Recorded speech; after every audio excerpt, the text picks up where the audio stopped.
ఎంత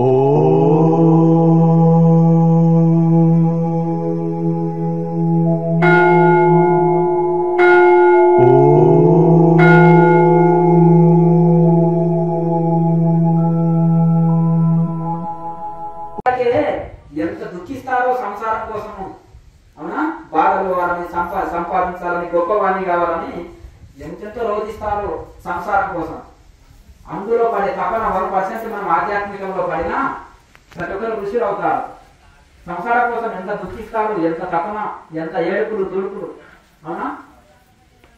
మరి అందులో కొంచెమైనా నేను ఈ జన్మనే తరించకపోతే ఎన్నో జన్మలు రేపు వృధా చేస్తుంది, ఈ జన్మ సగం వృధా చేసి అయ్యో నేను ఎప్పుడు మోక్షం పొందేది అని ఋషులు ఏడ్చారు కాబట్టి, తపన చెందారు కాబట్టి వాళ్ళు ఋషులుగా మారారు. మీరు తపన చెందితే, ఎవరు తపన చెందితే వాళ్ళు కూడా ఒక ఋషులుగా మారుతారు. ఒక యోగి ఆత్మకథ గురువులు ఫ్యామిలీ లైఫ్లో, పట్టణ జీవితంలో, కాశీ కలకత్తా మహానగరాల్లో ఉండి అష్ట సిద్ధులు పొందారు. అయినా ఏమి తెలియని వాళ్ళ దాకా ఉన్నారు. అర్థమైందా? సాధనలు అన్నీ ఉంటాయి. కొన్ని పరికరాలు ఉంటాయి, కొన్ని డూప్లికేట్ ఉంటాయి, కొన్ని ఒరిజినల్ బ్రాండెడ్ ఐటమ్స్ ఉంటాయి. అలాగే ఋషులది బ్రాండెడ్. ఋషులు ఏది చెప్పినా శాస్త్ర ప్రకారంగా చెప్తారు, అనుభవంతో చెప్తారు కాబట్టి అది బ్రాండెడ్. అర్థమైందిగా? ఈ సాధనలు కూడా బ్రాండెడ్, అన్బ్రాండెడ్ ఉంటాయి. అర్థమైందిగా?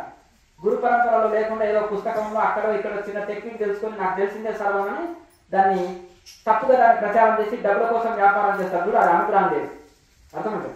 ఋషి పరంపరలో ఉండి కరెక్ట్గా బోధించేది దాన్ని అది బ్రాండెడ్ అంటారు. కనుక ప్రతి దాంట్లో కేటు డూప్లికేట్ రెండు ఉంటాయి. కనుక ఎప్పుడైతే ఉంటుందో మనం అనుభవజ్ఞుల దగ్గర తెలుసుకోవాలి. దాంట్లో ఏమైనా సందేహాలు వచ్చినా చెప్తారు. ఒక ఆయనకు ఏదో 10 లక్షలు ఫీజు కట్టినాము, మరి కనిపించాడు నీకు జన్మలో, కానీ జోలే వేసుకున్నాడు, వెళ్ళిపోయాడు. మరి నీకు రెస్పాన్సిబిలిటీ ఎవరు తీసుకోవాలి? మీకు కొన్ని డౌట్లు వచ్చినాయి, ఎవరు చెప్పాలి? సాధన చెప్పండి.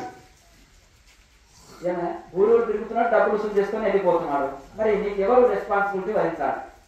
లేదంటే ఒక యాప్ కొనుక్కో, అంత రెగ్యులర్ వీడియోలు వస్తుంటాయి, నెలకు 2,000 కట్టో 3,000 కట్టో అంత చూసుకో అంటారు. అవునా? అది కొంతమంది.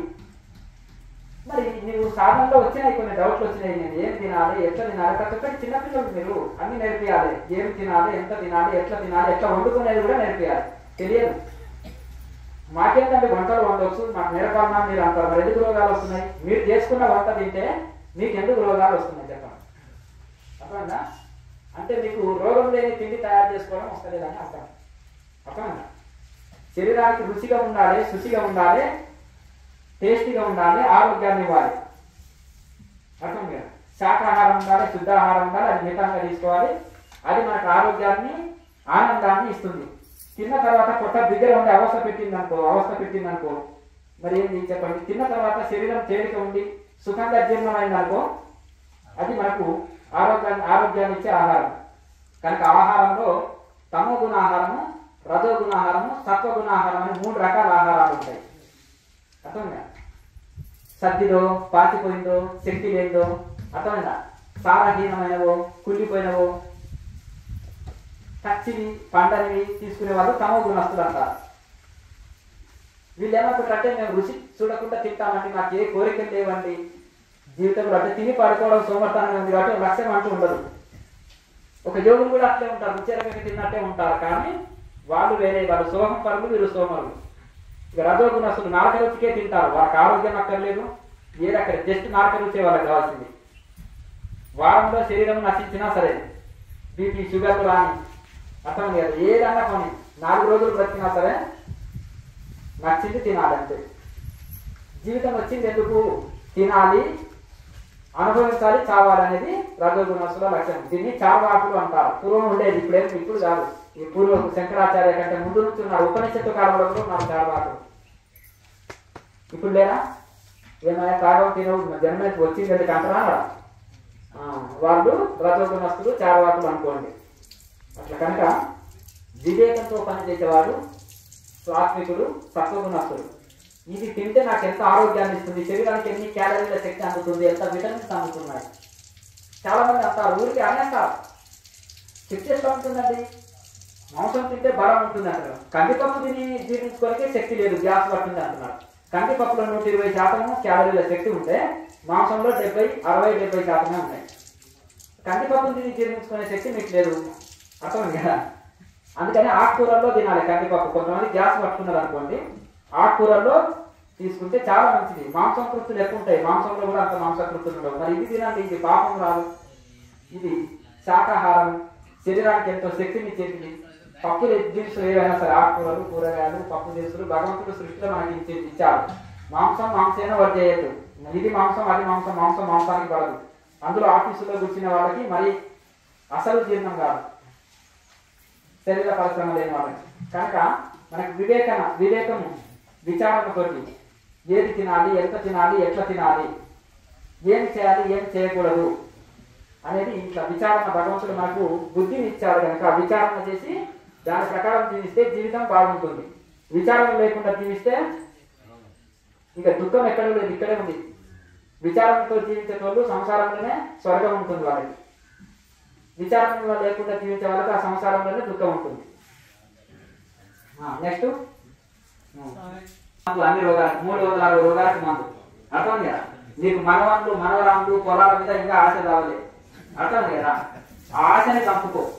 నాకు భగవంతుడే కావాలి, మోక్షమే కావాలి, నాకు ఏది వద్దు, ఈ శరీరం ఇక్కడ మట్టిలో గడిచిపోగాక, నేను క్రియాయోగం నుంచి లేవనని అలా సాధన చేసుకో. అర్థమైందా? అట్లా ఇప్పుడు మళ్ళీ భోజనాలు చేసుకొని మళ్ళీ, ఎందుకంటే గ్యాప్ ఉండాలి కదా భోజనం చేసినాక మళ్ళీ. అందుకే మీకు వేడి వేడి మునగాకు పొడి ఉంది కదా, మేకపాలు తెచ్చుకొని మునగాకుని కలిసి రసం ఉంటుంది కదా, ఆ రసాన్ని తీసి మేకపాలలో 1 నెల రోజులు తాగితే కాళ్ళలో తిమ్మిరి ఉండదు, నీకు కాళ్ళ నొప్పులు ఉండవు, అన్ని పోతాయి. ఇంకా అన్ని పోతాయి బాబు, చెప్పేది దానికోసమే కదా చెప్పేది. అట్లా వాడు నెల వాడినాక నీకు చెప్పింది వాడిన స్వామికి మరి పరిష్కారం ఏందని తర్వాత అడుగు. అది వాడకుండా మనం ఏదో క్వశ్చన్ వేస్తాం. అర్థం కదా? మొదలు చెప్పినాం కదా దాన్ని వాడాలి నెల రోజులు. వాడిన తర్వాత ఇంకా అది ఇది కాకపోతే మళ్ళీ వచ్చినప్పుడు అడగాలి. అంతేనా? వృద్ధాప్యం వచ్చినాక ఎముకల్లో బలం తగ్గుతుంది, చిన్నప్పుడు పాదాల్లో బలం ఉంటుంది. అందుకని చిన్నపిల్లల్ని పట్టుకోలేదు, ఎంత పరిగెత్తుతారు వడివడిగా. వయసులో నడుములో బలం ఉంటుంది. అర్థమైందా? ముసల్తనంలో నాలుగులో బలం ఉంటుంది. దురుకుతుంటా నాకు మందులు ఇప్పియరు, ఇది ఇప్పియరు, ఇది అది అని. గుడిసెలో ముసలి గురువుడు అంటారు కదా. ఇక మా అత్తది ఒకటే కోరమ్మా అని కోరని అంటారు. అర్థమైనా? వాళ్ళు ఓల్డేజ్ ఏమండి అని అంటుంటారు. ఏమి ఇంత అన్నం పెడితే తిని ధ్యానం చేసుకుంటే రోజు కాలు కలిగి పిల్లలు నెత్తిన తల్లుకుంటారు. అయ్యో భక్తిలో ఉన్నాడు, నాకు ఇంత అన్నం పెట్టినా పుణ్యం అని చాలా గౌరవిస్తారు. వీళ్ళు లేని నేను ఇలా జీవించిన, మా తాత ఇలా జీవించిన అని ఇష్టాలు చదివే వరకు వీళ్ళ కోపాలు వస్తాయి ఈ కాలం బట్టి. అప్పుడు ఏం చేసేస్తారు అంటే వీళ్ళు తీసుకొని ఆ ఓల్డేజ్ హోమ్లో పడేయండి అంటారు. కనుక మీరు ఏం చేయాలంటే నోటికి తాళం వేసి కళ్ళుండి బుద్ధుడు కావాలి, చెవులుండి చెవిటోడు కావాలి, నాలుగు నుండి మూగోడు అయితే ఆ బుద్ధులని కాలు కలిగి నెత్తిన చదువుకొని మంచిది అన్నం పెడతారు.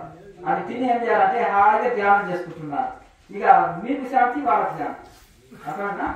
కనుక మన మాట విన్నప్పుడు, మనం సంపాదించినప్పుడు మన మాటకు చెల్లుబాటు అయింది, నడిచింది మనం. ఇక మనం రిటైర్ అయిన కనుక ఏమీ సలహాలు ఇవ్వదు. ఏదైనా ఇంటికి వచ్చి ఏదైనా సలహాలు అడిగారనుకో ఇవ్వాలి, తప్పు లేదు.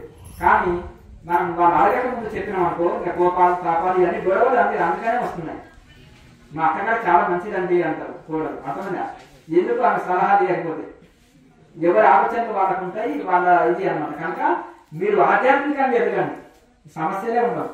మధ్యలో మొగలు మరిగిపోతారు. తల్లిదండ్రులకు న్యాయం చేయాలన్నా భార్యకు న్యాయం చేయాలి.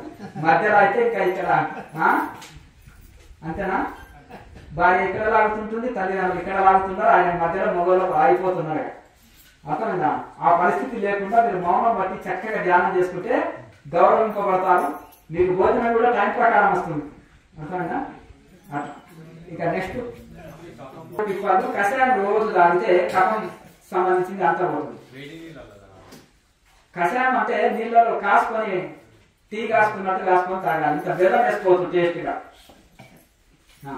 నెక్స్ట్ సబ్ మిథ్యా అంటారు. క్రియ ఒకటే సత్యము, తక్కినదంతా మిథ్య. క్రియని పట్టుకుంటే క్రియనే భగవంతుడు, క్రియనే గురువు, క్రియనే మనకు మోక్ష సాధన. క్రియ చేస్తేనే మనం తరిస్తాము. కనుక ఈ క్రియ చేయండి. క్రియ అంటే ఇక్కడ ఏంటిది?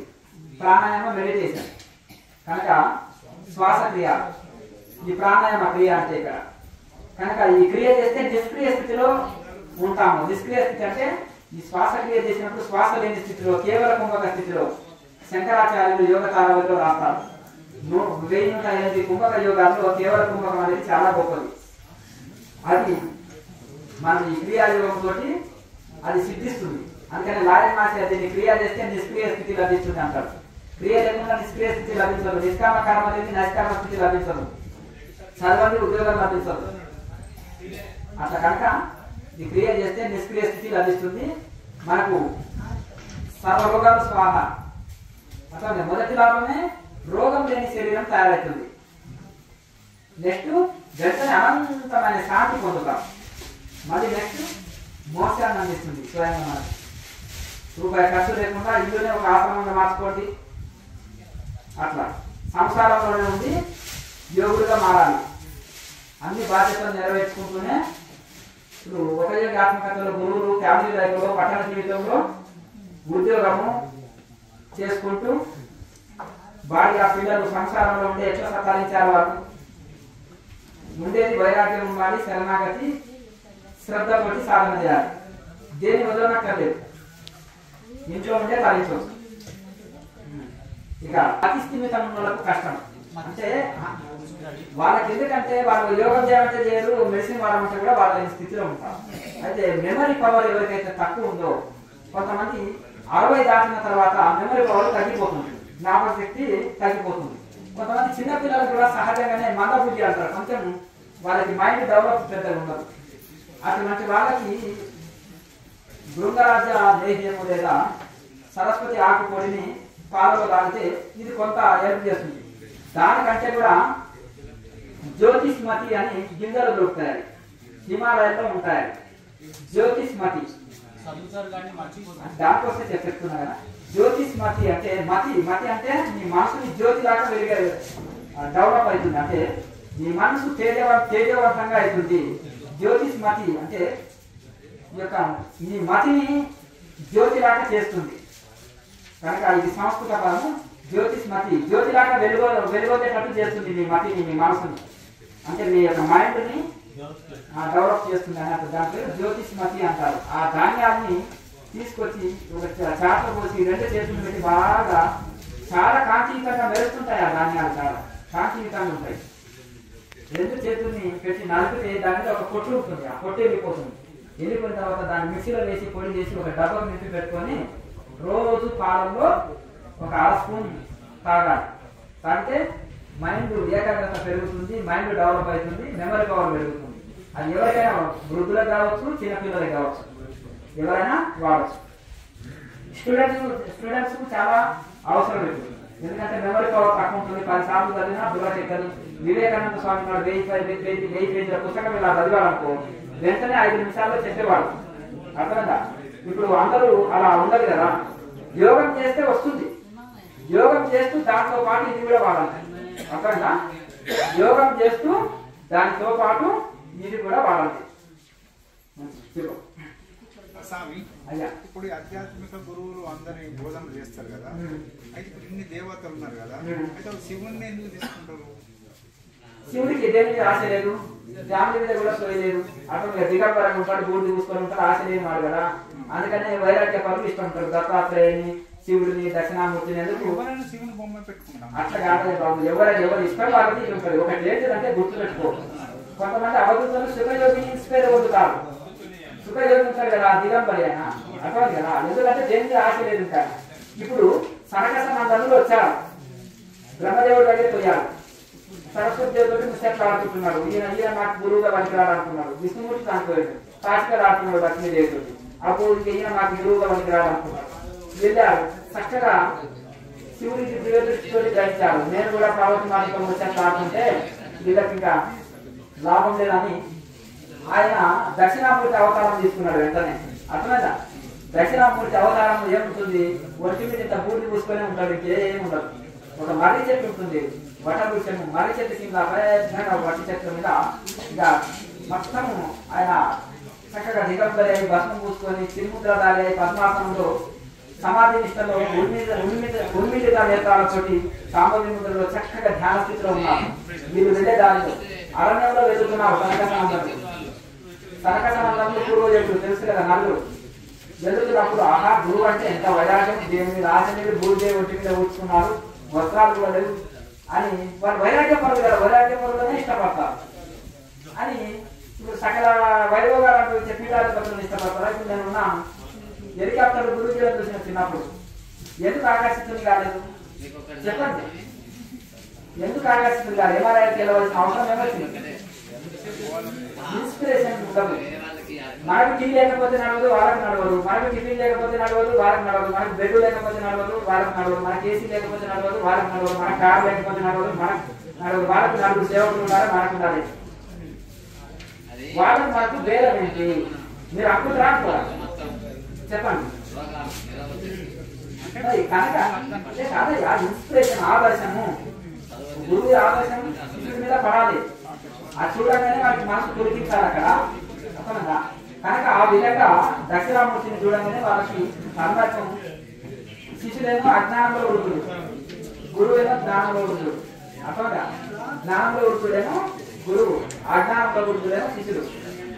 గురువు మౌనంలోనే ఉన్నాడు, శిష్యుని చూడగానే వీరు అజ్ఞానం అంతా పోయి గురువు చూడగానే.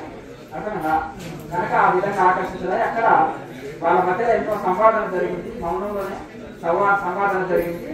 తర్వాత ఆయన బోధించి మౌనం పట్టుకున్నాడు కదా గురువు గారు. ఏం లేదు ఆయన అన్నాడు సినిమాలో పెట్టి, ఈ 3 గుణాలు సంసారం ఫ్యామిలీ.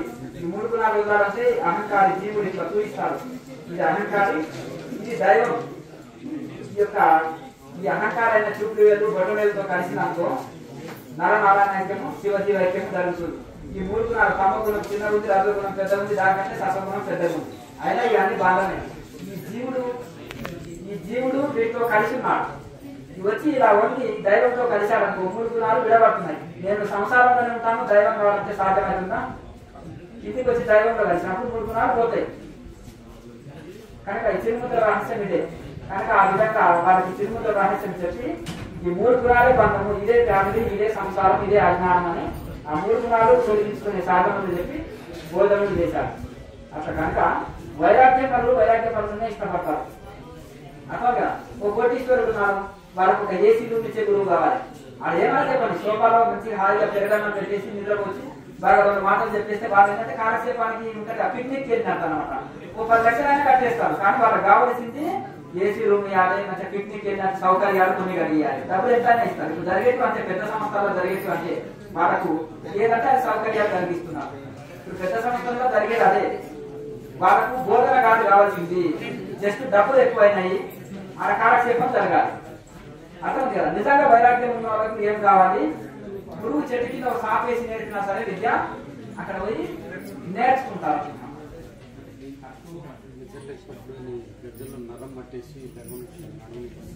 మహాముద్ర అది చక్కగా వేసుకోండి. అది మునగాకు ఉంటుంది కదా, మునగాకు పొడి పాలు తాగండి, రిజల్ట్ ఉంటుంది. అలాగే మన మహాముద్ర ఇట్లా మెల్లమెల్లగా ప్రాక్టీస్ చేయాలి. బలవంతంగా ఇది మహాముద్ర మెల్లమెల్లగా ప్రాక్టీస్ చేయాలి. బలవంతంగా ఇది చేస్తే మనకి ఇంకా ఎక్కువ అవుతుంది. మెల్లమెల్లగా ప్రాక్టీస్ చేయాలి. అలాగే ఈ యొక్క మునగాకు పొడి పాలు తాగండి.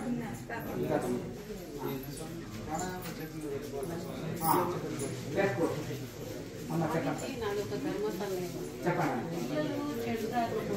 తల్లిదండ్రులు ఏ రకంగా ధ్యానం చేస్తే వాళ్ళు మారుతారు.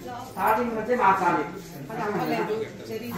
జరిగిపోయినప్పుడు వాళ్ళకి ఏం చేయాలంటే వినేటట్టుంటే చెప్పేటట్టుంటే చెప్పాలి. ఇటువంటి ఆశ్రమాలు తీసుకొని రావాలి, మంచిగా ఇది చేస్తుండాలి. మనం ఏం చేస్తే వాళ్ళు మారుతారు. మనం ఏం చేసేది కర్మ పిల్లలు కనగలం వారు అనుష్ఠానంగా కనలేదు కదా, అంతేనా కదా? ఇప్పుడు వాళ్ళు పుట్టక ముందే మనం ధ్యానంలో ఉంటుంటేనేమో వారు మొదలే సంస్కారవంతంగా చాలా ఇది ఉన్నారు. ఇప్పుడు క్రియాయోగంలో కొంతమంది ఉన్నారు చాలా నుంచి స్టార్టింగ్ నుంచి.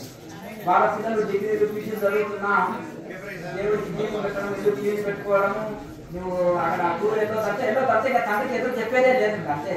మన గౌరవం చేత భయం చేత కాదు, గౌరవం చేత ప్లస్ మా నాన్న ఏది చేసినా నా మేలు కోసం, మా అమ్మ ఏది చెప్పినా నా మేలు కోసం. తల్లికి చదువు రాదు కానీ పిల్లల సంస్కారం ఉంటుంది. తల్లి పీజీలు పేజీలు చదివారు కానీ పిల్లల సంస్కారం లేదు. నేను చెప్పే గాంధీల గురించి తల్లికి చదువు రాదు, తండ్రికి చదువు రాదు. కానీ ఇంట్లో రోజు పూజలు వ్రతాలు అన్ని ఇవి చేసుకొని ఇల్లు చక్కగా పెట్టుకొని తల్లిదండ్రులు చెప్పిన దానికి ఇది చేయాలంటే చేస్తారు, టూరు వాటికి పోతారు, వద్దంటే లేదు. కరెక్ట్ గా ఒక సిస్టమేటిక్ గా బయట చుట్టూ వాడు తెచ్చిచ్చినా తినాలి, ఇంట్లో భోజనమే తినాలి. ఇంత సిస్టమేటిక్ గా ఎందుకు నేర్చుకుంటే వాళ్ళు మొదటి నుంచి తల్లిదండ్రులు ఆధ్యాత్మిక సాధనలో ఉన్నందుకు కనుక ఆ విధంగా ఇది జరిగింది. అది కూడా ఉంటుంది తప్పకుండా. వాళ్ళు నేను మారాలని ఎవరి ఆకలికి వాళ్ళు తినాలి, ఎవరి రోగానికి వాళ్ళే అనుసరించాలి, ఎవరి మోసానికి వాళ్ళే సాధించాలి. వాళ్ళలో ఆ తాత చెట్టు మనం కలిగేయడం అంటే ఈ ఆధ్యాత్మిక మార్గం అంటే లాభం ఏంటి, ఆధ్యాత్మిక మార్గం లేకపోతే నష్టం ఏంటిది అనేది వాళ్ళకి రెండింటికి డిఫరెన్స్ చెప్పాలి. ఒక ఆధ్యాత్మికంలో వెళ్ళిన మంచి స్థితిలో ఉన్న యూత్ ని ఇన్స్పిరేషన్ చూపించాలి. ఇప్పుడు ఒక ఆయన కరెక్ట్ చేస్తాను, ఇంజనీర్ చేస్తాను, డాక్టర్ చేస్తాను డిసిప్లిన్ తోటి. ఇప్పుడు అబ్దుల్ కలాం గారు చిన్నప్పటి మార్కులు తక్కువ వచ్చిన పైలట్ కాలేకపోయాడు, గంగలో దూకి చనిపోదాం అనుకున్నాడు. శివానంద ఆశ్రమం చూసుకుంటూ డివైన్ లైఫ్ సొసైటీ పోయిండు. ఆ గురువు గారి దగ్గర భగవద్గీత విన్నాడు, అష్టాంగ యోగం నేర్చుకున్నాడు, సాధన చేశాడు. నేను ఎందుకు చనిపోవాలని అతను వచ్చింది. ఆయన ఏకంగా పైలటే కావాలనుకున్నా, నేను పైలట్లే తయారు చేసే శక్తి అయితే సైంటిస్ట్ కదా, మా రాకెట్ కాకపోతే శక్తి కాదు, ఎందుకు గొప్ప సైంటిస్ట్ కాగలేదు, ఇదే పైలట్ కాదు లైవ్ అనుకున్నాను. కొంత వరకు వెళ్తున్నాడండి, కానీ మళ్ళీ తిరిగి మళ్ళీ వెనకాల వెళ్ళిపోతున్నాడు. అది ఎట్లా బయటికి రావాలి? ఇక్కడ చూడండి అమ్మా, అన్ని ఆధ్యాత్మిక సంస్థలు ఉన్నాయి, అన్ని జ్ఞాన సంస్థలు ఉన్నాయి. అక్కడ గురువు కరెక్ట్ లేదు, ఎందుకు కరెక్ట్ లేదు చూడండి మీరు. ఇప్పుడు ధ్యానం చెప్పే గురువు రోజు కుర్పాటు కొట్టుకుని 4 గంటలు సిగరెట్ తాగుతున్నారు, ఎంజాయ్ చేస్తున్నారు. అది వచ్చింది లోకం.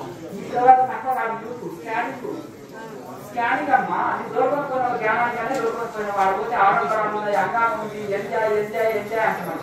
ఆడ చూడగానే ఎవరినైతే గౌరవిస్తున్నామో గొప్పవారు అనుకుంటున్నామో, మీరు ఫాలో అవుతున్నారో, మీరు గొప్పగా చెప్తున్నారో వాళ్ళకి మీ పిల్లలకు అన్ని లోపాలు కనిపిస్తున్నాయి. వాళ్ళలో ఎందుకు కనిపిస్తున్నాయి అంటే అక్కడ వాళ్ళకి రోజు ట్యాబ్లెట్లు వేసుకుంటారు, జబ్బులు ఉంటాయి. కొన్ని ధ్యానం వల్ల సర్వరోగాలు పోతాయని మైకు వదిలిపోయినట్టే చెప్తున్నారు తప్ప అది ఫాలో అవుతలేదు. మాక్సిమం వాళ్ళు నాన్ వెజ్ తీసుకుంటున్నారు, సిగరెట్లు తాగుతున్నారు, వైన్ తాగుతున్నారు, అన్నీ ఉన్నాయి. అందుకని పిల్లల మీద ప్రభావం చూస్తలేదు. కనుక వీళ్ళు ఎట్లా మాట్లాడాలి చెప్పండి. ఇప్పుడు రామకృష్ణ పరమహంస దగ్గరికి ఆయన కొంత స్వీట్ అభ్యాసం అంటారు. చిన్న పిల్లవాడిని తీసుకొని వచ్చి స్వామిజీ కొంచెం టీవీ ఉంది, కొంచెం స్వీట్ అంటే తినవద్దని మీరు చెప్తే బాగుంటుంది, నేను చెప్తే విధానం మా పిల్లలు గారవం చేస్తా అంటే ఆయన దగ్గర కళాకారుని తీసుకునేవాడు. మన ఆయన ఒకసారి కేజీ 2 కేజీలు 2 కేజీలు అక్కడ పెడితే ధ్యాన స్థితిలో తినేస్తాడు ఆయన తెలియకుండా. అట్లా కాకపోతే ఎప్పుడు తినేవాడు కాదు, ఒకవేళ తినేవాడు కనుక అసలు నేను తినకుండా అతనికి చెప్తే బాగుంటుంది అని అనుకున్నాడు. అనుకొని ఏం చేసిందంటే, అయితే ఒక నెల తర్వాత రండి అన్న. నెల తర్వాత వచ్చిన తర్వాత నాన్న స్వీట్ తింటే మంచిది కాదు, ఆరోగ్యానికి కానీ తినకూడదు నువ్వు అని అన్నాడు. అంటే తండ్రి అన్నారు, గురువు గారు ఈ మాట నెల కిందనే చెప్తే బాగుంటుండే కదా, అప్పుడు ఎందుకు చెప్పలేదంటే, నాయన నా పక్కనే కళాకారులు పెట్టిపోయారు తప్పుడు, అది నిజంగా కూడా నేను తినేవాడిని, అది అతను కొంత తింటూ కనిపించిన అతనికి. అప్పుడు నా మాట మీద ప్రభావం ఉండదు. ఇలా తిరుగుకుంటూ గురువు గారు నాకు చెప్తున్నారు నీతులు అనుకుంటారు. ఆ ప్రభావం మనం ఆచరించండి, ఇతరులకు చెప్తే వాళ్ళు ఆచరించారు, ఆ ప్రభావం వాళ్ళ మీద ఉండదు అంటే. ఇక్కడికి వచ్చిన వాళ్ళు స్వామీజీ మాట వేరంగా భావించి 75 ఏళ్ళు బాడీ మైండ్ సెట్ చేసుకొని 8-9 గంటలు పద్మాసనంలో ఎలా కూర్చోగలుగుతున్నారు చెప్పండి. మీకు వచ్చే గొర్రెలు మేకలు కాసేవాళ్ళు, టీ పట్టు అమ్ముకునే వాళ్ళు, పెద్ద పెద్ద కలెక్టర్ గారు 20 సెంటర్స్ కి వెళ్ళేసి వచ్చి ఫ్యామిలీ తోటి తమ్ముడిని అమ్మ నాన్నని ఆయన తీసుకొని వచ్చేసి ఇక్కడ వచ్చేసి ఎన్నో చూసిన ఎక్కడ కూడా చూస్తాను స్వామి అని సండే రోజు వచ్చేసి 1 డే క్లాస్ లో పాల్గొని ఆయన పొందిన అనుభూతులు, ఆయన చేసిన ఇది సాఫ్ట్వేర్ ఇంజనీర్ నుంచి ఎంటెక్ చేసి తర్వాత మళ్ళా కలెక్టర్ అయ్యాయన ఇది చేసినప్పుడు వాళ్ళు ఎందుకు ఏంటంటే మనం చెప్పింది ప్రతి ఒక్కటి ఆచరణాత్మకంగా ఉండాలి, అది సైంటిఫిక్ గా ఉండాలి, అది శాస్త్రీయంగా ఉండాలి, అది మనకు మేలు చేసేది ఉండాలి, అది మనకు రాకెట్ మార్గం లాగా ఉండాలి. ఒకే రాకెట్ చదివారా ఎన్నిసార్లు చదివా? ఒకసారి చదివారు. ఒకసారి 10 సార్లు చదివినారు. ఒక యోగి ఆత్మకత చదివితే యోగులు మాట్లాడాలని అందులో ఉంది, చెప్తున్నారు, బాగానే చెప్తున్నారు. కానీ ఆ ఒక యోగి ఆత్మకథలో ఆ ఋషులు ఏ సాధన చేసి ఆ స్థితికి వెళ్ళింది అనేది మాత్రం దాన్ని ఫాలోగా అది చేయాలి. సరే మనకు అటువంటి దొరికిందో దొరకలేదో ఆ పరిస్థితులు కొన్ని సంస్థలు ఈ ఒక యోగి ఆత్మకత వాళ్ళ సూత్రాలలోనే ఒకటి పెట్టుకుంటారు. అలాగే ఇది చదవండి అని చెప్తారు, మంచిదే, కానీ దాన్ని ఆచరించమంటే వద్దు మనదే గొప్పదంట. మరి అది ఎందుకు దాన్ని చదివి మనం అంతేనే కదా. భగవద్గీత చదివిన అమ్మ టెక్నిక్ చెప్పాడు, దేహాన్ని యోగి ఎట్లా వదులుతాడు, 4వ అధ్యాయంలో ఎన్నో టెక్నిక్లు చెప్పాడు, పతంజలి మహర్షి ఎన్నో టెక్నిక్లు చెప్పాడు. ఇవన్నీ చెప్పినప్పుడు అవన్నీ మనం ఆచరించినప్పుడే ఫలితం వస్తుంది. అన్ని అక్కర్లేదు, సింపుల్ గా మనకు క్రియాయోగం అనేది జస్ట్ ప్రాణాయామ టెక్నిక్ తోటి ఇప్పుడు రిమోట్ తోటి స్టీరింగ్ కంట్రోల్ చేస్తాం, బ్రేక్ల ద్వారా వెహికల్ని కంట్రోల్ చేస్తాం, ప్రాణాయామం తోటి మనసుని కంట్రోల్ చేస్తాం. రమణాసిని చూడండి, ఆయన కూడా మనసుని కంట్రోల్ చేయాలంటే ప్రాణాయామం చేయొచ్చు అంటారు. కనుక ఇది ఇంత అద్భుతమైన ఇది ఉంది కనుక మనం ఏదంటే ఎక్కడైనా తీసుకెళ్తే ఆయన ఒక ఎట్లుండాలంటే ఎదుటి వ్యక్తి ఆవేశంగా తీసుకునేటట్టుగా ఒక బ్రాండ్ అనుభవాన్ని ఉన్నారు. ఒక ఆయన ఇన్స్పిరేషన్, ఒక ఆయన ఉంటాడు, నేను కరాటే చేసేవాడు బ్రూస్లీ ఫోటో పెట్టుకుంటాడు, అసలు పూజిస్తాడు. ఒక సినిమా యాక్టర్ కావాలనుకునేవాడు ఆ సినిమా యాక్టర్ని పూజిస్తాడు. ఒక ఆధ్యాత్మిక గురువుగా ఎదగాలను, లేకపోతే ఆధ్యాత్మికంగా డెవలప్ కావాలంటే అక్కడ ఎక్కడైతే మనం ఆ దీక్ష తీసుకుంటున్నామో అది ఇన్స్పిరేషన్ ఉండాలి. ఇక్కడ వచ్చిన వాళ్ళు ప్రతి ఒక్కరు ఆధ్యాత్మికంగా చాలా చాలా డెవలప్ అవుతున్నారు. ఏదో కాలసేపానికి వచ్చిన ఒకరిద్దరిని వదిలేస్తే, కాలసేపానికి ఎవరు రారు, కానీ ఏదైనా ఒకరిద్దరు వైరాగ్యం తక్కువ లేక వదిలేస్తే మాక్సిమం చాలా మటుకు అద్భుత ఫలితాలు. ఎందుకంటే నేను చెప్పిన డైట్ ఫాలో అవుతాను, నేను చెప్పిన ఆహార నియమాలు పాటిస్తాను, నేను చెప్పిన ప్రాణాయామం పాటిస్తాను, నేను చెప్పిన అన్ని సూత్రాలు పాటిస్తాను, అన్ని సందేహాలు తొలగించుకుంటారు, అద్భుతమైన ఫలితాలు వస్తున్నాయి. ఇక్కడ వాళ్ళకి ఇక్కడ వృద్ధులు 75 సంవత్సరాలు కిడ్నీలు ఫెయిల్ అయితే ఎట్లా బతుకుతుందని కాదు చెప్పండి. అంటే గురువు సాక్షాత్ భగవంతుడు, ఆయన జీవితం ఆయన చేతిలో నా జీవితం పెడితే తరిస్తాను. ఆయన ఇది చెప్పాడు, నేను రోజు తాగాలి అని. అది ఫాలో కాకపోతే నాది తప్పు, అది తప్ప కాకపోతే మళ్ళీ వాడిని అడుగుతాను అది కాన్ఫిడెన్స్ తోటి అట్లా వాడడం వల్ల క్యూర్ అయిపోతుంది. చాలా మంది ఫెయిల్ అయ్యి చనిపోయిన ఆధ్యాత్మిక గురువు కూడా ఫెయిల్ అయ్యి చనిపోయిన ఉన్నారు. మరి ఆ వృద్ధులకి 20 ఏళ్ళ నుంచి ఆ సమస్య. చెప్పండి, అట్లా ప్రవచనాలు వేరు, ఇది వేరు. ఇప్పుడు పెద్ద పెద్ద పీఠాధిపతులు రోజు 10 టాబ్లెట్స్ వేసుకుంటారు, బీపీలు, షుగర్లు లేవలేరు, కూర్చోలేరు, స్థూలకాయలు, రకరకాల ఆరోగ్య సమస్యలు ఉన్నాయి. ఇక్కడ ఒక్కొక్కరు నెలకొక కేజీ తగ్గిన క్రియాలు కనెక్ట్ చేస్తే ఒక సంవత్సరం నుంచి 30 కేజీలు తగ్గిన 20 కేజీలు తగ్గిన అమ్మలే ఉంటారండి. ఆహారం బాగానే తీసుకుంటున్నారు, యోగం చేయడం వల్ల ఖచ్చితంగా కూడా అగ్నిలో వేస్తే పొగ రూపంలో తీసేస్తుంది నీరు శాతం. అలా ఇంట్లో ఈ ప్రాణాయామ అభ్యాసం శరీరంలో నీరు కూడా తీసేస్తుంది. అన్ని రకాలుగా వాళ్ళకి ఎనర్జీ లెవెల్స్ పెరుగుతున్నాయి.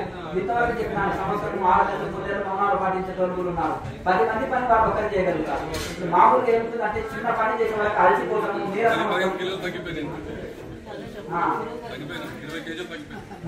నీరసం వస్తుంది, బద్ధకం వస్తుంది ధ్యానం చేస్తుంటే. కొంతమందికి ఓపిక తగ్గుతుంది. ఎందుకు? ఇక్కడ ఎనర్జీ లెవెల్ పెరుగుతున్నాయి, బరువు తగ్గుతున్నారు, 10 మంది పని ఒకరే చేస్తున్నారు, ఎనర్జీగా ఉన్నారు, చిక పనులు చేస్తున్నారు, యాక్టివ్ గా ఉన్నారు, చాలా ఆరోగ్యవంతంగా ఉన్నారు. గతంలో ఉంటే కొన్ని జబ్బులు కూడా పోయినాయి. కొన్ని ఏం చేస్తారంటే మనం కూర్చొని నిద్రపోతున్నారు కదా, దాంతో ఆరోగ్యంగా ఉన్న వాళ్ళకి కూడా జబ్బులు వస్తున్నాయి. చాలా మంది సైకాలజీ పేషెంట్స్ అవుతున్నారు, ఏం మాట్లాడుతున్నారో వాళ్ళకే తెలియదు. ఇంకొకటి ఆరోగ్య సమస్యలు కొత్తగా వస్తున్నాయి. గతంలో ఆరోగ్యంగా ఉన్నవాడి ధ్యానంలోకి వచ్చినాక ఆరోగ్యం చెడి దానితో దగ్గర ఉన్నారు. ఒక ఆవిడ బెంగళూరు నుంచి 10 మందిని తీసుకొని వచ్చింది. అయితే కుర్చీలో కూర్చొని నిద్రపోవడం, లేదంటే గోడ కానీ కాలు కాపుకొని నిద్రపోవడం నేర్చుకున్నాను. ఈ నడుము దెబ్బతింది, మెడల్ నాకు దెబ్బతింది, ఆమె తలంతా పోటీ చేస్తుంటే ఎగరాడి దూకండి నాట్యం చేయండి అన్నారు అన్నమాట. ఇంకా ఆమె ఎంత ఎగిరినా చూసినా పోతలేదు. ఆ కుండని యాక్టివేట్ అయినప్పుడు తల్లి 9 నెలలు పోసినప్పుడు కాంపు నొప్పులు అనుభవిస్తారు కదా, ఆ కుండని యాక్టివేట్ అయినప్పుడు అక్కడ తలలో, నెత్తులో, శరీరంలో పోట్లు మంటలు వస్తాయి, భరించాలన్నారు. ఈ ఎన్ని రోజులు ఈ మంటలు వీళ్ళకి ఆన్సర్ చేయడానికనే రాదు. ఏమైనా డొనేషన్లు పెట్టుకొని 1 లక్షలు 2 లక్షలు వసూలు చేయడం మాత్రం తెలుసు. ఇంకేదానంటే ధ్యానంతో అన్ని రోగాలు పోతాయని చెప్పడం అది ఒకటి తెలుసు.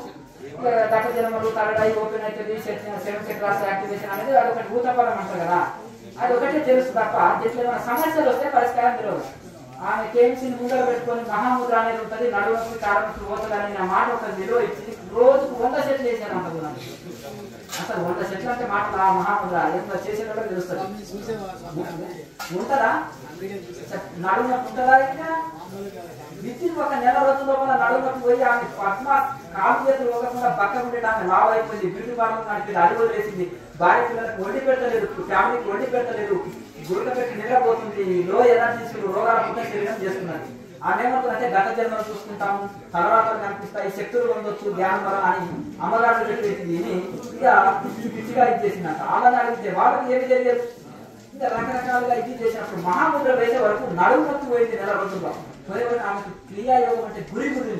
ఆహా, ఎవరు ఏమి చెప్పకుండా నేను వీడియోలో చూసే నేర్చుకుంటే అని గురి గుర్తి 10 మందిని తీసుకొని వచ్చేసింది ఇక్కడ. వచ్చిన తర్వాత ఈ బెడనొప్పులు కూడా కంట్రోల్ అయినాయి.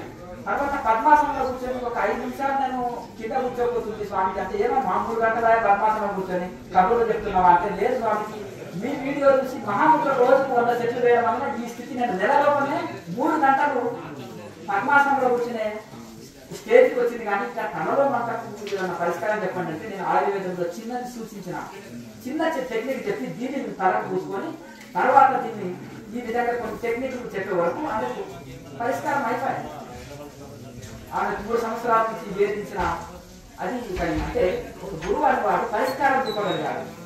అందుకని ఋషులకు అపారమైన ఆయుర్వేదంలో అనుభవం ఉంటుంది, యోగాల అనుభవం ఉంటుంది. ఏమైనా తెలియక వాడు వృద్ధ చేసినా కానీ మనం ఆయుర్వేదం చెప్పము. కానీ అందులో ఇంకేనో ఎవరినో అనుసరించి మళ్ళా ఆరోగ్యం చేయకొస్తారు, మన దానికి వస్తారు. వచ్చినప్పుడు మన దాంట్లో సలహా ఇచ్చి సరి చేయగలుగుతారు. అది లేకుండా గంట సేపు ట్రైనింగ్ ఇస్తుంది, సెంటర్ ఓపెన్ చేస్తుంది, సెంటర్ అంటే జీవితాలు వస్తుంది, ఏం లాభం ఉంటుందో చెప్పండి. కనుక ఆ విధంగా ఈ క్రియాయోగం అనేది హాని చేయందన్నమాట. కనుక ఈ ప్రాణాయామ టెక్నిక్ మీదే ఉంది. ఈ ప్రాణాయామ టెక్నిక్ వలన మెమరీ పవర్ పెరుగుతుంది, శరీరంలో నీరు తగ్గిపోతుంది, బీపీ షుగర్లు కంట్రోల్ వస్తాయి, ఎల్లవెల్ల కేజీలు ఉంటే 300 రోగాలు కంట్రోల్ వస్తాయి మనిషికి. అమృత ధార ఏదైతే ఉంటుందో లోపల అమృత ధార సర్వరోగ నివారణి. కనుక ఆ యొక్క ముద్రను మనం వాడుకోవాలి, నిత్య జీవితంలో మనం అవి చేసుకోవాలి. ఋషులు అందించిన విద్య ఇది నాకు ఎంతో బెనిఫిట్ ఉంటుంది. ఎవరైతే ఆ యూత్ పిల్లలు మారలేదు ఒక మంచి స్వామిజీలు మంచి నిష్ఠాగరిష్ఠుల దగ్గరికి వచ్చి చెప్పియాలి. తర్వాత దానికి సంబంధించిన వీడియోలు యూత్ మారుంటారు కదా వాళ్ళే చూపించాలి. ఒక్కొక్కరు ఇక్కడ రోజుకు కిలో మాంసం తినేవాళ్ళు, కురుబాటికి కొట్టేవాళ్ళు, 4 పెట్టిన సిగరెట్లు తాగేవాళ్ళు మానుకొని చేసి చూడండి వీడియో అంతా ఉంటాయి. వాళ్ళు దానికి స్వస్థ చెప్పేశారు.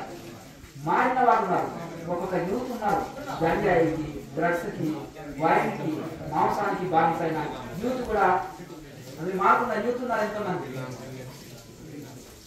ఎందుకు చెప్పండి మరి అట్లా ఆ విధంగా ఏంటంటే మరి అఘోరి పరంపరను తాంత్రిక పరంపర అని మనం అన్ని వాడొచ్చని తిని తాగేటోళ్ళు జరగక నన్ను అడిగితే సన్యాసులతో తాగి తినేటోళ్ళు చేయరు, ఇటువంటివి చేయరు నన్ను అడిగితే. కానీ గృహస్థుల్లో ఏంటంటే ఇలా డబ్బులు అవసరం కదా. సన్యాసికి ఏడాది 10 రూపాయలు దక్షిణ ఇచ్చి అన్నం పెడతారండి, వీళ్ళకి అబద్ధాలు చెప్పుకోవాల్సిన కర్మ లేదు. గృహస్థులకి ఏంటంటే ఫ్యామిలీని పోషించుకోవాలి, లగ్జరీ జీవితం గడపాలని ఒకటి ఉంటుంది. పక్కన పోషించుకుంటారు, కారు కావాలి, బిల్డింగ్ కావాలి, ఏం చేయాలి అడ్డదారి ఏ చేసినా ఈ రియల్ ఎస్టేట్ లో వ్యాపారంలో లాస్ వచ్చింది. ఏమైతుందంటే గుడి అవతారాలకి బాగున్నాయి. ఏమంటే గుడి కట్టిస్తున్నా అంటే చందా వసూలు చేయొచ్చు, ధ్యాన కేంద్రం కట్టిస్తున్నా ప్రచారానికి డబ్బులు కావాలంటే వసూలు చేయొచ్చు. అంటే దానికోసం ఏంటంటే వీళ్ళు ఎవరో డబ్బులు వసూలు చేసి దగ్గర జీవితానికి అభ్యాసం అయింది. ఇప్పుడు మేము ఉన్నామండి, నడుచుకుంటూనే తిరుగుతాం. వాళ్ళు మాత్రం ఈ గృహస్థ గురించి ఏం చేస్తారంటే ఒక సంవత్సరమే అవుతుంది ఆధ్యాత్మికంలో వచ్చి. మేము 20 ఏళ్ళ నుంచి నడుచుకుంటూనే తిరుగుతున్నాం ఇంకా. కానీ ఈ లోపలనే మంచి కారు లగ్జరీ మంచి ఇది ఇక లగ్జరీ జీవితానికి అభ్యాసం అవుతున్నాం కోరికలతో. మరి ఇక కొత్త వాళ్ళకు ఏమి నేర్పినట్టు ఏమి డెవలప్ అయినట్టు చెప్పండి. ఇప్పుడు ఇటువంటి మీ యూత్ తీసుకెళ్ళారు మీ పిల్లల్ని, వాళ్ళు ఏం ఆదర్శం పొందుతారు. కనుక ఇక్కడ వచ్చిన కొంతమంది యూత్ పరిచయం అయితే వాళ్ళు పరిచయం చేసుకుంటారు, మెంబర్లు తీసుకుంటారు, షేర్ చేసుకుంటారు. మేము ఎన్ని రోజుల నుంచి సాధన చేస్తున్నాము అంటే స్వామిజీ లైఫ్ స్టైల్ ఏంటిది, ఏం తింటాడు, ఏమి ఆలోచన, ఇది అలాంటి వీడియో ఫాలో అవుతాడు, వింటాడు అట్లా అంటారు. చెప్పేది ఇంకా ఫాలో చూస్తుంటారు. వీళ్ళని చూసి ఆయన అంచనా వేస్తారు. వీళ్ళు ఎంతవరకు మారిండ్రు అని బయటకు చెప్పేది ఒకటి, లోపల తీసుకునే ఆహారం వేరే, లోపల జీవన విధానం వేరే, లోపల లైఫ్ స్టైల్ వేరే ఉంటుంది. కనుక చాలా మటుకు ఈ మధ్య ఒక ఆయన కొత్తగా పుట్టుకొచ్చాడు, జాతకాలు చెప్తాను. కాబట్టి ఒకటి స్కానింగ్ తీస్తాడు, దాన్ని తీస్తే ఆధార్ కార్డు వచ్చే, దాంతో డేట్ ఆఫ్ బర్త్ వచ్చే, అడ్రస్ వచ్చే, ప్లస్ అన్నీ వచ్చే. ఇట్లా ఉంటుంది. దిగేవాళ్ళు ఒక 4 ఉండి మనది మన ఇది మన వాయిస్ సీసీ కెమెరాలో వాయిస్ ని కూడా తీసుకుంటుంది. ఆ వాయిస్ ని తీసుకున్న వరకు వీళ్ళంతా అడుగుతాయి ఏ ఊరు పేరు ఏ సమస్యతో వచ్చిందని. ఇక్కడ ల్యాప్టాప్ లో మొత్తం రికార్డు కానీ ఇట్లా చూస్తారు. 4కే చెప్తారు కదా, 4కి చెప్పడంలో పెద్ద ఏమి అంతా రికార్డ్ చేసి చూస్తారు. ఇంట్లో ఆన్ చేస్తారు, కింద టేబుల్ కింద పెట్టుకొని ఈ వైఫై ఉంటుంది కదా చూసుకొని విని చెప్పేస్తారు. కోరికల కోసం వచ్చిన ఈ రూమ్ లోకి వెళ్ళండి, ధ్యానం కోసం వచ్చిన వాళ్ళు ఆ రూమ్లోకి వెళ్ళండి. ధ్యానంలోకి వచ్చిన వాళ్ళు శిష్యులుగా ఉండి కొంతకాలం మనతో ప్రయాణం చేస్తారు, మనతో జీవితాంతం సేవ చేయించుకోవచ్చు. ఇంకా కోరికల కోసం వచ్చిన వాళ్ళు కోరిక నెరవేరాలి కాబట్టి ఇప్పుడు ఎవరు వారం రోజుల్లో వెళ్ళిపోతారని తెలిసి ఇప్పుడే ఈ లోపలనే కాబట్టి మనం వసూలు చేసుకుంటే చాలు. వాళ్ళు ఎక్కడైనా పోలేదు. అట్లా ఈ విధంగా నడుస్తుంది. ఆయన ఇంటి మీద ఏదంటే ఇట్లా కట్టుకున్నాడు అసలు మీద దాని పేరు చెప్తే ఇప్పుడు బ్రాండ్లో డిమాండ్ లేదని ఏం చేసింది కొత్త అవతారం బొట్టు ఇట్లా పెట్టుకొని అగరబత్తిని తీసుకొని రండి, చేతులు ఎత్తండి చూపెట్టండి, అగరబత్తిని తెచ్చారా నన్ను నమ్ముకోండి అంటే ఆయన ఏం ఇప్పుడు మరి ధ్యానం కూడా ఇంకొకటి చెప్తే ఆల్రెడీ ఆ ధ్యానం ఉన్నది అని మరి నేను తప్పు పడతానని 4 సార్లు ఓంకారం అని కూర్చోండి కళ్ళు మూసుకోండి. ఇంకా చూడండి ఎట్లా నడుస్తుంది. పెద్దది అదేమంటారు విభూతి రేఖలు ఇట్లా పెట్టుకొని వచ్చారు. అతను ఈ ఆధ్యాత్మిక సమస్యకి సంబంధం లేదు. అతను వెళ్ళిన ఏదైతే సమస్య ఉందో ఆ సమస్యకి చెప్తే దీన్ని ఫాలో కాదు వీళ్ళు. ఈ అమాయకులు వచ్చేటప్పుడు కాదు వాళ్ళు, ఎందుకంటే జాతకాలు చెప్పే సబ్జెక్ట్ కాదు వాళ్ళ సంస్థ కనుక ఈయన కొత్త అవుతారు అన్నమాట. కనుక ఒక సంస్థలో పనిచేసినప్పుడు అందులో ఏం చేశారంటే నాకు తరడా యోచన అయింది కనుక మీ జాతకాలు చెప్పగలుగుతున్నా అంటారు. ఇప్పుడు డేట్ ఆఫ్ బర్త్ ఇస్తే చెప్పాలంటే అది దాని న్యూమరాలజీ అంటారు. జస్ట్ 5 నిమిషాలు నేర్చుకోవచ్చు ఎవరైనా సరే. దాని కూడికలు చేసేసి 9 తోటి భాగాహారం చేస్తారు. వచ్చిన దాంతో దానికి ఏది నవగ్రహాల్లో ఏది అనేది దాని అక్షర ప్రకారం చెప్తుంటారు. అదే పెద్ద ఇది కాదు. అంటే ఏది అవసరం ఉంటే ఆ టెక్నిక్ వాడడానికే ఈ ప్రయత్నం చేస్తున్నారు. కనుక ఈ విధంగా ఇట్లా నడుస్తుంది. కనుక